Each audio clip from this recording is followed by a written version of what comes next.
Hi friends, welcome to my channel. ఇవాళ egg biryani ఎలా చేయాలో చూద్దాం రండి. ఫస్ట్ ఎగ్స్ని బాయిల్ చేసుకొని పక్కన పెట్టుకోవాలండి. ఫస్ట్ ఒక కడాయి పెట్టుకొనేసి 5 టేబుల్ స్పూన్ ఆయిల్ వేసుకొని ఆయిల్ హీట్ అయ్యాక ఆనియన్ వేసుకొని ఒక 10 మినిట్స్ వరకు ఫ్రై చేసుకోవాలండి, గోల్డెన్ కలర్లో వచ్చేంత వరకు.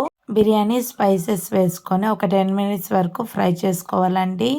కొత్తిమీర పుదీనా వేసుకొని ఫ్రై చేసుకున్న తర్వాత గ్రీన్ చిల్లీ వేసుకొని ఫ్రై చేసుకోవాలి. మనం కట్ చేసి పెట్టుకున్న టమాటో కూడా వేసుకొని ఫ్రై చేసుకోవాలండి. 2 టేబుల్ స్పూన్ గరం మసాలా వేసుకొని తగినంత వాటర్ వేసుకొని వాటర్ బాయిల్ అయ్యేటప్పుడు మనం కడిగి పెట్టుకున్న రైస్ని ఇందులో యాడ్ చేసుకోవాలండి.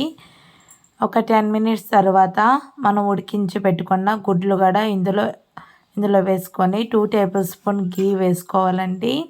ఇప్పుడు దమ్ పెట్టుకోవాలి 20 మినిట్స్ వరకు. ఫుల్ వీడియో కావాలంటే కింద ప్లే బటన్ని క్లిక్ చేయండి. ఎవరైతే మన ఛానల్ని ఫస్ట్ టైం చూస్తున్నారో ప్లీజ్ అండి సబ్స్క్రైబ్ చేసుకోండి.